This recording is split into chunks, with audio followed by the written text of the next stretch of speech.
తెల్లవారు 3 గంటలకి తొలి పూజ స్టార్ట్ అవుతుంది. ఈ పూజకి ఫస్ట్ పసుపు, కుంకుమ పట్టుకెళ్తాం అన్నమాట మేము. మా పూజ అయిన తర్వాత అప్పుడు అమ్మవారికి పట్టబోతుని వేస్తారు.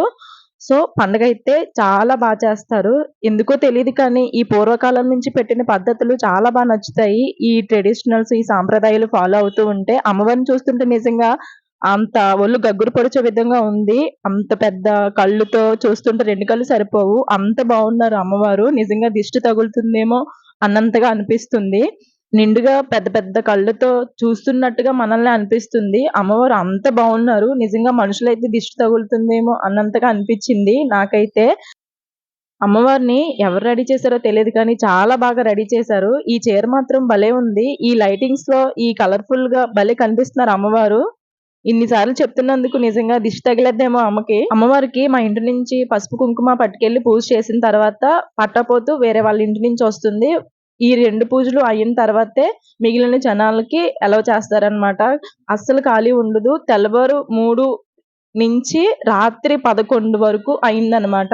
అది కూడా షూట్ చేశాను.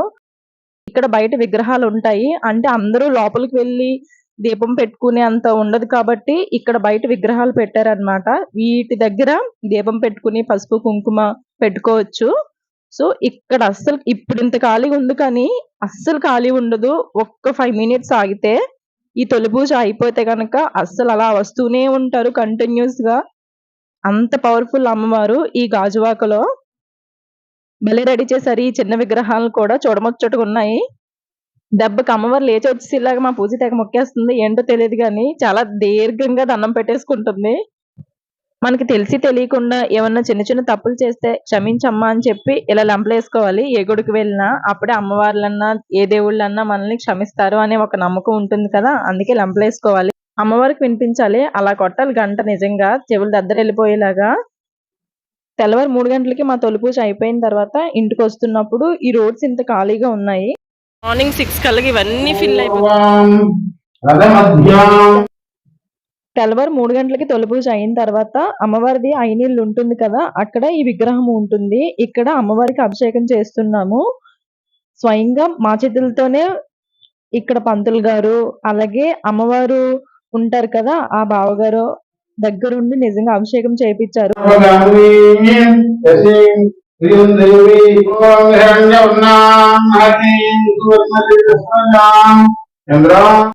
అమ్మవారికి అభిషేకం సుగంధ ద్రవ్యాలతో చేస్తారు కదా! పాలు, పెరుగు, నెయ్యి, విభూది, గంధం, పసుపు, కుంకుమ, తేనె, చెరుకు రసం, రోజ్ వాటరు, ఏమైనా జ్యూసెస్ ఉంటాయి కదా! వాటితో కూడా అభిషేకం చేస్తారు.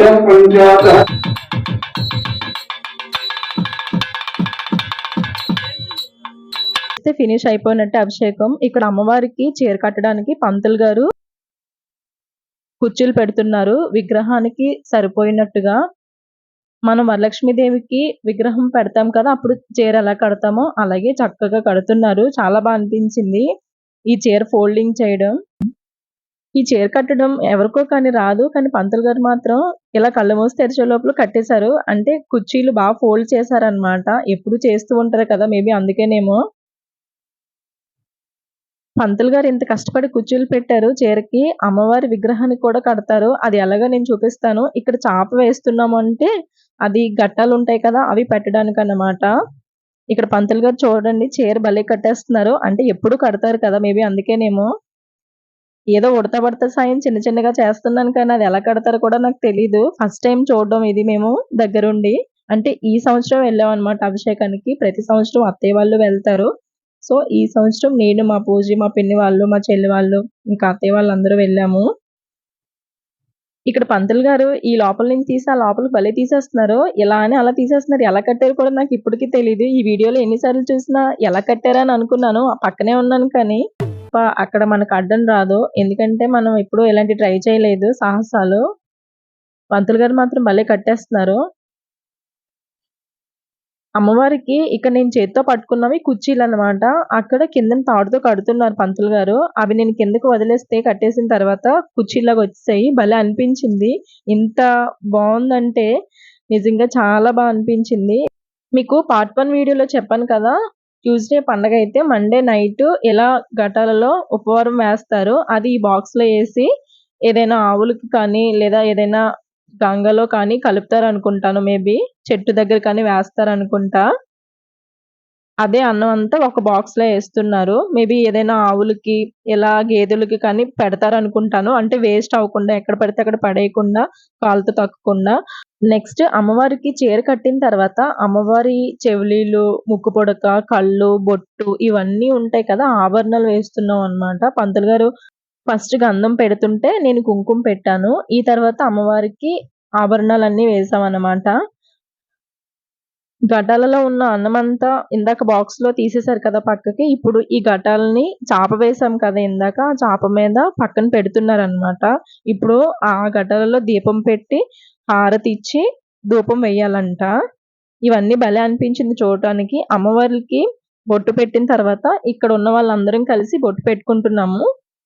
ఇక్కడున్న వాళ్ళందరికీ బొట్టు పెట్టి, నాకు నేను పెట్టుకోవడం మర్చిపోయాను. ఎందుకంటే ముందే పెట్టుకున్నాను కాబట్టి ఇలా కనిపిస్తుంది. ఇక్కడ స్వయంగా నా చేతులతో నేను అమ్మవారికి ఈ హారాలు, మంగళసూత్రాలు ఇవన్నీ ఏస్తుంటే చాలా అనిపించింది. నిజంగా అది ఎంతో పుణ్యమని చెప్పుకోవచ్చు. ఎందుకంటే అది అందరికి రాదు అని అంటారు అవకాశం. నాకైతే వచ్చింది. ఈ సంవత్సరం నా చేతులతో నేను చేస్తున్నందుకు ఆ కుంచుమమ్మ తల్లికి ఎప్పటికీ రుణపడి ఉంటానని అనిపించింది. మనసులో ఏదో తెలియని ఫీల్ అన్నమాట. ఇక్కడ వీడియోలో చూపిస్తున్నాను కదా! అవి అమ్మవారి కళ్ళు, ఇంకా ముక్కు పుడక అవన్నీ ఈ విగ్రహానికి తగ్గట్టుగా భలే ఉన్నాయి చూడడానికి. చాలా అంటే చాలా బావున్నాయి. మాటలు సరిపోవు అసలు. అవి చూస్తే ఎంత బావుంటాయా విగ్రహానికి కూడా ఇలా చేస్తారా అని అనిపించింది. అవి ఎలా పెడతారా ఏంటా అని అనుకుంటే మైనం ఉంటుందంట. వాటికి ఆ మైనం పెట్టి అప్పుడు పెడుతున్నారు. ఇన్ని రోజులు ఎలా పెడతారా అని అనుకున్నాను. అభిషేకాలు అవి చేసినప్పుడు తీసేస్తారు కదా! మళ్ళీ ఎలా పెడతారు? అసలు అవి ఎలా అటాచ్ చేస్తారని అనిపించింది. ఎక్కడున్నా సరే మా అత్తకి, నాకు ఈ ధూపం వెలిగించే డ్యూటీ మాత్రం తప్పదు. ఎప్పుడో ఎందుకో తెలీదు. ఎప్పుడు మేమిద్దరమే చేస్తాం ఆ పని. ఇక్కడ అమ్మవారికి ముక్కు పుడక పెడుతున్నారు మైనం పెట్టి. అమ్మవారికి ఈ ముక్కు పుడక పెట్టగానే ఆ కళే వేరు. ఎంత వచ్చిందంటే అసలు చాలా బావున్నారు. దిష్టి తగులుతుందా అనిపించింది. అంత నచ్చారు అమ్మవారు నాకైతే. అలాగే మిగిలిన ఆభరణాలు కూడా పెట్టేసాము. ఎన్ని పెట్టినా ఆ అమ్మవారికి బొట్టు పెట్టాలి కదా! బంగారంది బొట్టు పెట్టాము. ఎన్ని పెట్టినా సరే మన సాంప్రదాయంగా గంధం పెట్టి బొట్టు పెడితే అది ఒక లెక్క. అందుకే గంధం పెట్టి బొట్టు పెడుతున్నాము. ఇప్పుడు చూస్తే నిజంగా అమ్మవారు చాలా బావున్నారు. ఈ కిరీటం ఒకటి పెట్టారేమో ఇంకా బావున్నారు. దండవంకీలు, వడ్డానం, ఈ చంద్రహారం చాలా బావున్నాయి. ఈ ముత్యాలతో చేసినవన్నీ కూడా చాలా అనిపించింది అమ్మవారు. ఈ అమ్మవారు విగ్రహానికి తగ్గట్టుగా ఆ చీర, ఈ ఆభరణాలు భలే సూట్ అయిపోయాయి. నిజంగా చాలా బావున్నారు. ఇన్ని సార్లు చెప్తున్నానని అనుకోకుండా నిజంగా 2 కళ్ళు సరిపోవనమాట. అంత అనిపించింది. అమ్మవారికి అభిషేకాలు రెడీ చేయడం ఇవన్నీ అయిపోయిన తర్వాత ఇప్పుడు దీపం పెట్టి నైవేద్యం పెట్టాలి. ఇప్పుడు ఇంకా బాగున్నారు. అమ్మవారికి ఎందుకో తెలీదు కానీ ఈ ధూపం అంటే చాలా ఇష్టమంట గ్రామ దేవతలకి. ఎందుకో తెలీదు పెద్దవాళ్ళు చెప్పారు. సో అదే నేను మీకు చెప్తున్నాను. ఈ ఒక్క ధూపం ఉంటే అమ్మవారు శాంతిస్తారు అని.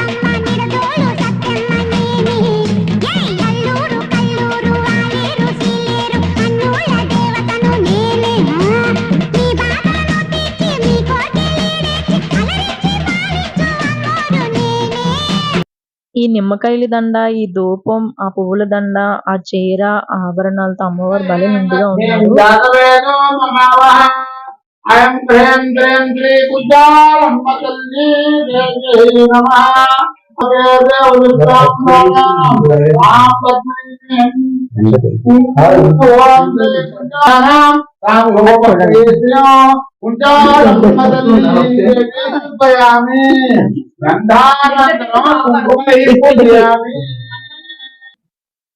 నానదకామమాకోజం వాతస్తమధీమహి ఓం కర్తమేన ప్రజాభూతామయ సంభవకర్తమీ రాజవాదేవికే శ్రీచాలమ్మ తల్లి నమః. తల్లి జట్టమల్లి విద్యాలమ్మ తల్లి సమస్త తల్లులతో కూడుకున్నటువంటి పుత్రాలతో కూడుకున్నటువంటి కుంచాలమ్మ తల్లి